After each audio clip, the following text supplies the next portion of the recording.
Oke, selamat sore. Sore ya, jam 5. Selamat sore, teman-teman. Ini sequel dari video kami yang kedua. Jadi melanjutkan topik yang diangkat waktu itu, tips dan trik menghadapi kejulitan sebagai suami istri. Ini backgroundnya baru ya, nggak bunga-bunga lagi. Jadi kalau yang di video kedua kemarin itu versinya Vera, dimana kejulitannya dia itu adalah gimana cara nanggepin orang-orang yang nanyain belum punya keturunan, belum punya anak. Dan tips dan triknya udah dikasih di video kedua. Yang belum nonton silahkan cek. Tapi bukan cek toko sebelah, itu nama film Ernest. Nah, di video kali ini giliran gue yang bakal ngomong mengenai tips dan trik ngadepin kejulitannya orang-orang, terutama tentang selama menjadi suami istri. Oke, kalau gue pribadi sih, gue tidak pernah merasa dijulitin orang. Gue nggak tahu ya, ada orang yang niat julit sama gue atau enggak, tapi intinya gue tidak pernah merasa dijulitin sama orang. Takut yang mau ngejulitin. Suami gue galak soalnya. Bisa jadi takut, bisa jadi saya galak, tapi saya nggak, agak nggak terima sih sebenarnya dibilang galak. Gue nggak galak, cuma gue ngomong apa adanya. Harus pinter kalau mau ngomong sama suami gue, nggak bisa langsung tata gitu, nggak bisa. Ngomongnya apa adanya. Harus pakai proposal. Iya. Harus detail kalau ngomong sama dia. Ya intinya lo harus punya argumen lah intinya gitu. Ya, jangan bener. ngomong cuma ngomong ngomong Smart. tanpa ada alasan nggak jelas. Intinya gini, kalau menurut gue sih punya pemikiran mungkin sejak SMA ya. Gue mempunyai pemikiran ini kredit. Ya Allah, lupa kredit untuk, karena ini diprotes kemarin waktu video kedua rilis gitu ya, diprotes ide dari topik video kedua dan ketiga itu disampaikan oleh teman saya 1 tahun di kelas yang sama. Jadi 1 tahun doang di kelas yang sama, Antonius Setiawan Santosa. Wih, keren. Yeay, dia ini lulus duluan. Iya, lulus duluan, dia akselerasi. Jadi dia SMA itu 1 tahun, teman-teman. Pinter dong. Wih, luar biasa pintar. Saya aja 3 tahun, tidak kurang dan tidak lebih. Ya ampun, maaf ya. Ini suami saya. Oke, nah, thank you Ius, panggilannya Ius atau Anton atau Setiawan, banyak banget panggilannya dia kalau kenalan sama cewek. Oh, Gitu. kalau lu nggak ada ya, pongah. Tapi anaknya udah 2 gitu. Gitu. Congrats, baru lahir anaknya. Oh ya, Iya. selamat. Gitu. Nah, lanjut ya. Jadi kalau menurut gue pribadi sih, kalau gue punya pemikiran sejak SMA itu, mungkin sejak SMA ya, gue nggak terlalu inget yang sebelumnya. Mungkin patokan gue adalah mungkin sejak gue SMA adalah gue tidak terlalu memikirkan omongan orang. Dalam artian gini, bukan berarti gue nggak mau menerima saran dan pendapat, bukan, tapi menurut gue tidak semua pandangan atau pendapat orang itu layak untuk lu dengarkan. Satu, ini menurut pendapat gue ya. Kenapa? Satu, beberapa poin yang bisa jadi patokan apakah pendapat tersebut lu bisa anggap menjadi masukan atau enggak. Satu, pendapat itu datangnya dari siapa? Orang itu penting nggak buat lu? Orang itu tahu nggak sejarah hidup lu? Orang itu tahu nggak struggle-nya lu? Orang itu tahu nggak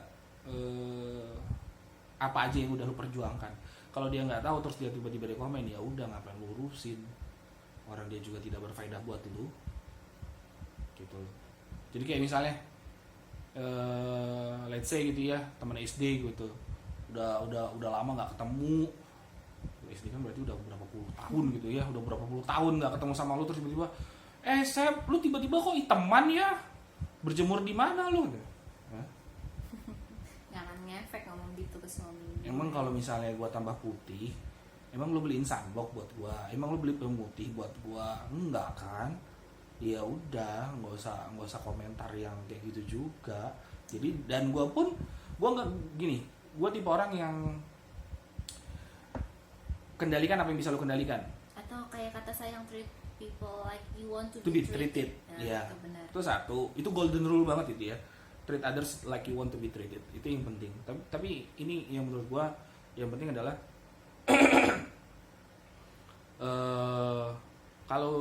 kalau memang itu nggak penting ya ngapain lu pikirin sih, capek-capekin. Toh dia juga belum tentu serius dia ngomong kayak gitu, misal gitu ya, dia cuma basa-basi doang gitu. Terus lu take it seriously gitu lu nggak ngabisin waktu dan ngabisin energi buat memikirkan omongan itu, padahal dia cuma ngomong. Let's say misalnya, gue nggak tahu sih lu pernah ngalamin apa enggak, misalnya ada yang komen cuma ketik gitu ya, ketik hahaha tambah iteman lu, selesai.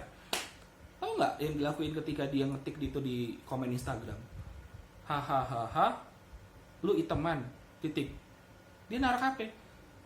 Nggak usah hitungan hari, hitungan menit, dia lupa udah ngetik barusan kayak gitu.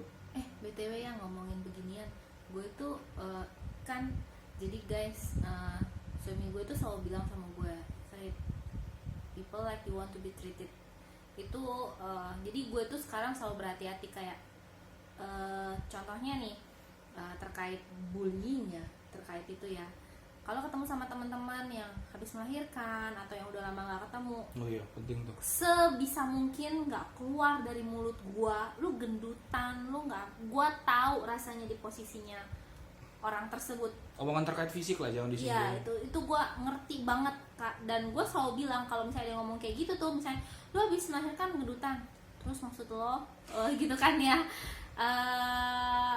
gua selalu bilang sama orang yang ngomong itu, ada waktunya kok dia bisa langsing lagi gitu loh. Kalau sekarang ya udah gitu loh. Jadi buat gue sebisa mungkin nggak keluar dari mulut gue omongan-omongan yang terkait sama fisik. Kalau misalnya gue udah lama nggak ketemu sama orang ini atau orang itu habis mengalami apa, kan gue nggak ngerti ya di belakangnya ada apaan. Jadi sebisa mungkin di mulut gue ini nggak keluar begituan. Itu pun since gue sama dia gitu loh. Jadi gue selalu diingetin sama dia ngomong begituan. Dan walaupun ada orang lain yang ngomong tentang fisik, sometimes you have to speak up. Ya benar. Karena mungkin dia nggak tahu dan dia nggak ngerasa itu menyakitin gitu loh. Tapi ya lu negur dia dengan cara lu lah. Iya benar. Gitu. Dan dia nggak tahu apa proses yang udah lo jalanin. Itu yang penting sih. Kayak gue cetakan gue udah gede, terus dia mau ngomong gue ini kan nggak akan bisa lah ya. Oke, back to the topic. Jadi yang pertama tadi, siapa yang ngomong itu penting buat gue. Karena siapa yang ngomong itu, menurut gue siapa yang ngomong itu adalah layer pertama buat gue. Sebuah pendapat itu perlu gue pertimbangkan atau enggak. Itu yang pertama. Yang kedua, poinnya penting gak sih menurut gue? Berfaedah gak sih ya buat gue? Kalau poinnya itu tidak berfaedah dan juga cuma ngomong pendapat suka-sukanya dia doang, ya sudah gitu loh. Anggap itu sebagai informasi. Gini, ini bukan terkait julid sih, mungkin lebih ke gibah kali ya ngomongin orang gitu. Dan ini pengalaman pribadi gue, waktu gue dulu tuh, gak apa-apa lah. Jadi waktu beberapa tahun yang lalu gue pernah ngalamin di pekerjaan gue pernah ngalamin ada satu orang lah intinya. Gue belum pernah berhubungan sama ini orang, tapi orang-orang di sekitar gue udah ngomong, hati-hati Sep kalau berhubungan sama bapak ini, hati-hati Sep berhubungan kalau sama bapak ini. Dan dari itu nggak cuma 1-2 orang yang ngomong, hampir semua orang lama yang udah kenal si bapak ini itu ngomong sama gue hal yang sama. Kalau mungkin ada beberapa orang, kalau misalnya ngalamin yang gue alamin, mungkin beberapa orang akan bilang, oh positif nih, bukan omongan karena lu sakit hati, satu orang subjektif, enggak. Jadi dia akan ke orang itu nggak akan deket gitu ya, jadi akan membentuk sendiri dia. Betul. Nah, dalam pemikirannya. Kalau gue nggak kayak gitu, kalau gue belum ngalamin secara langsung dengan lu, gue anggap itu sebagai informasi saja. Gue nggak akan anggap itu sebagai bahan pertimbangan gue gimana gue men-treat lu. Sampai suatu ketika beneran kejadian, emang kamrat sih. Ya mau gimana gitu loh. Ya harus dijalanin. Nah intinya menurut gue adalah pendapat itu penting atau enggak menurut gue. Penting enggaknya itu lu sendiri yang menentukan, lu sendiri yang melayerkan apakah ini perlu dibuang atau ini perlu lu pikirkan gitu loh. Dan apa ya gue bilang, istilahnya sih gini, kalau ada orang ya kan itu media sosial, misalnya di media sosial yang paling gampang ngejulit itu kan di media sosial. Kan di media sosial kan gue udah temenan sama lu, ya suka-suka gue dong komen sama apa. Menurut gue sih nggak gitu juga sih. Media sosial itu kayak kalau lu dengan alasan kayak gitu terus lu suka-suka lu ngejulitin orang, artinya lu makhluk sosial yang belum siap bersosial di media sosial gitu loh. Oh. Keren kan kalimat gue barusan? Itu harus bikin tagline-nya ya. Iya, nanti gue bikin memesnya. Lu jadi makhluk sosial yang belum siap bersosial di media sosial menurut gue. Karena kan media sosial itu kan tools ya, alat ya untuk bersosialisasi dengan orang lain gitu ya. Jadi kalau misalnya kasarannya deh ada berapa komen makian gitu yang keluar, let's say misalnya ngomongin kampanye Pilpres kemarin misalnya atau kampanye Pileg kemarin, ada berapa komen yang makian-makian yang menurut gua nggak pantas untuk diomongin, yang kalau misalnya lu ngomong di depan mukanya orangnya langsung, berani nggak lu ngomong? Gua yakin nggak. Gua aja sih menurut gua. Artinya kan orang-orang yang ngeluarin omongan kayak gitu berarti lu belum siap untuk bersosial aja. Kalau menurut gue ya, kalau gue dulu suka ngomong itu, kalau dulu sama tim gue ngomongnya nggak pakai rahang. Iya, Iya. rahang. Iya, jadi kalau karena nggak pakai rahang keluar aja udah begitu, kagak ada yang dikontrol. Ngomongnya kagak pakai. Jadi ya itu kiasannya sih. Jadi ya ngomongnya suka-sukanya dia aja, keluar aja begitu, kagak direm, kagak dikontrol, kagak dipikirin, keluar aja gitu. Kalau gimana sih kalau lambe nggak punya rahang, gitu aja keluar begitu. Iya. Itu sih kesimpulannya ya. Kesimpulannya itu tadi menurut gua, satu adalah kalau lu merasa dijulitin, satu, kejulitan itu datangnya dari siapa? Penting nggak dia sebagai lu? Dia Tahu nggak?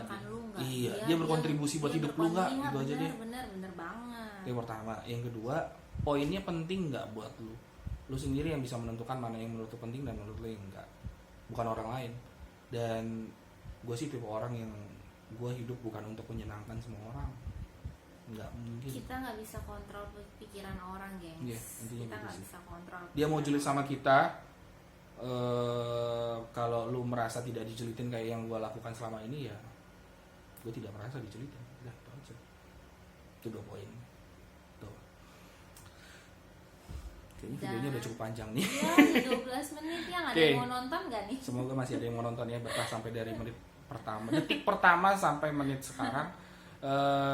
Kalau Closing. ada, ya ini udah masuk closing. Kalau ada yang mau ditanyakan, ada yang mau misalnya mau dieksplor lebih lanjut, misalnya terkait julid ini, silahkan ditulis di kolom komen. Atau misalnya ada yang mau ngusulin topik baru untuk kami bahas berdua ya, jangan sendirian atau jangan bertiga. Bertiga sama anak, amin. Amin. Nah, itu dulu, silahkan tambahin di kolom komen. Dan karena ini hari Minggu, mau religius sedikit, apapun agama lu, apapun keyakinan lu, kami berdua cuma bisa bilang, berdoalah buat seluruh umat manusia yang ada di planet bumi ini, seluruh umat manusia yang ada di dunia ini, agar kita dilindungi sama Amin. Tuhan yang lu percaya dan kita percaya sama-sama. Ini jadi keyakinan kita nggak harus sama ya guys ya. Intinya biar kita dikuatkan, dilindungi, diselamatkan, Dimampukan melewati kondisi saat ini. virus corona ini. Dan buat teman-teman atau keluarga-keluarga yang ditinggalkan, diberikan Kekuatan ekstra sama Tuhan. gitu. Oke? Amin. Cukup? Sudah. Sudah. Happy Sunday. Happy Sunday. God bless God bless you. you. Bye-bye. Mwah.